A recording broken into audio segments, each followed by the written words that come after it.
जय सिया राम दोस्तों।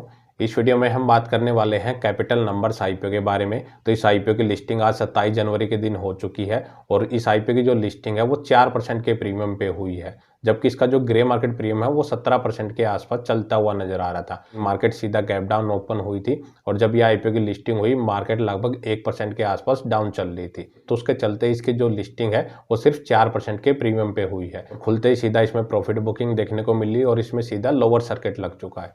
तो अब सवाल आता है कि जिनको इस आईपीओ की अलॉटमेंट मिली है वो अब क्या करें, क्योंकि लोअर सर्किट में जो शेयर है वो सेल नहीं होते हैं। वो कैसे अपने शेयर को इसमें बेचें और आने वाले टाइम में शेयर का प्राइस कहां तक जा सकता है, लोअर सर्किट इसमें कब तक कंटिन्यू रह सकता है और अगर तेजी की बात करें तो वो इसमें कब आ सकती है। और जिनको इस आईपीओ की अलॉटमेंट मिली है वो इसको लॉन्ग टर्म के लिए होल्ड रखें या फिर लॉस में ही सेल करके बाहर निकल जाएं। ये सारी ही बातें मैं इस वीडियो में कवर करने वाला हूं, तो लास्ट तक वीडियो को जरूर देखिएगा। सबसे पहले अगर मैं आईपीओ के प्राइस बैंड की बात करूं तो कंपनी ने इसका 250 से 260 रुपीज पर शेयर का प्राइस बैंड रखा था।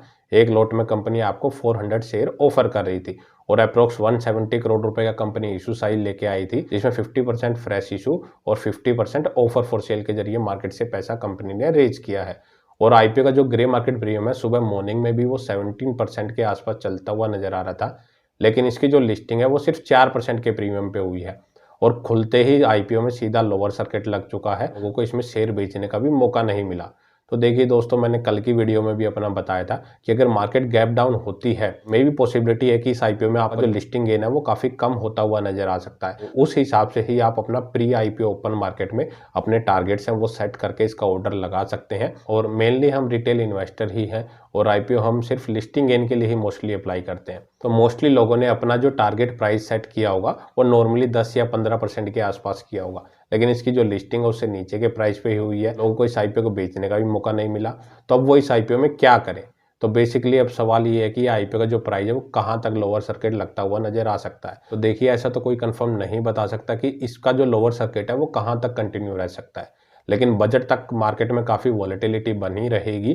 तो उसके चलते ही मार्केट में प्रॉफिट बुकिंग फिलहाल देखने को ज़्यादा मिल रही है और एफआई अपना पैसा लगातार निकाल रहे हैं। कुछ ग्लोबल के क्यूज हैं, उसके चलते ही मार्केट में गिरावट आ रही है। और आज लिस्टिंग के टाइम भी इस आईपीओ की अगर आप देखेंगे तो मार्केट लगभग 1% के आसपास डाउन चल रही थी। तो अब बात करें कि जिनको अलॉटमेंट मिली है वो क्या करें।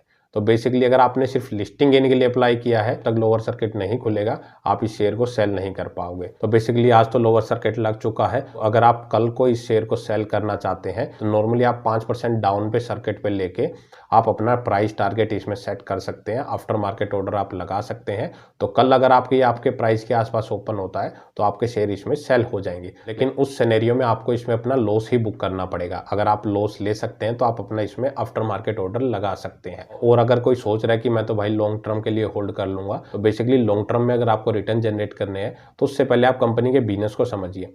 तो कंपनी का मेनली जो अगर आप बिजनेस देखेंगे वो digital consulting and IT services company ये प्रोवाइड करवाती है और अपने कस्टमर्स के लिए ये उनकी mobile apps, websites and software development करती है और उनकी टेस्टिंग का भी काम खुद ही करती है। तो कंपनी का जो बिजनेस है वो फ्यूचरिस्टिक है।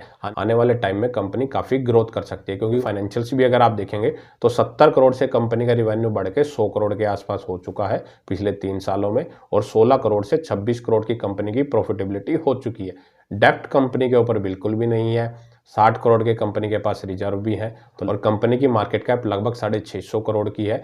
तो एक स्मॉल कैप कंपनी के हिसाब से कंपनी की जो बैलेंस शीट है वो काफ़ी अच्छी है, इतनी कोई ख़राब उसकी बैलेंस शीट नहीं है। हालांकि जो उसकी सेल्स ग्रोथ है वो धीरे धीरे ही करके बढ़ रही है। तो उस चीज़ की चिंता ना करके आप मेनली कंपनी के बिजनेस पे फोकस करें, क्योंकि आने वाले टाइम में कंपनी के अगर क्लाइंट्स और भी ज़्यादा बढ़ते जाएंगे, उनका सेटिस्फेक्शन बढ़ेगा और कंपनी हाई क्वालिटी सर्विसेज भी प्रोवाइड करवाती है। तो लॉन्ग टर्म में अगर आपका व्यू है तो नॉर्मली 2-3 साल का आप व्यू लेके चले, मैक्सिमम जो चांसेज है यह आईपीओ आपको काफ़ी अच्छे रिटर्न जनरेट करके दे सकता है। तो अगर लॉन्ग टर्म के लिए जाना है तो मिनिमम 2-3 साल का अपना व्यू लेके चले। फिर डेली बेसिस अपना ये ना देखें कि आज लोअर सर्किट लगा है कल अपर सर्किट लगा है, तो उस चीज़ को आपको इग्नोर करना पड़ेगा। हालांकि थोड़ी दिक्कत होगी लेकिन पेशेंस आपको दिखाने पड़ेगे। अब तो सवाल यही है कि आपको या तो इसको बेच दें या फिर होल्ड करें। बेच आप अभी पाएंगे नहीं जब तक लोअर सर्किट नहीं खुलेगा, और बाय चांस अगर लोअर सर्किट 2-3 दिन के बाद खुलता है तो आपका जो लॉस है वो काफ़ी बड़ा हो चुका होगा। 20-30 हज़ार का नॉर्मली लॉस हो चुका होगा। तो मेनली रिटेल इन्वेस्टर इतना लॉस नहीं ले सकता, तो बेटर है होल्ड करके चलें। आने वाले टाइम में कंपनी काफ़ी अच्छे रिटर्न जनरेट करके दे सकती है। पेशेंस आपको दिखाने पड़ेंगे।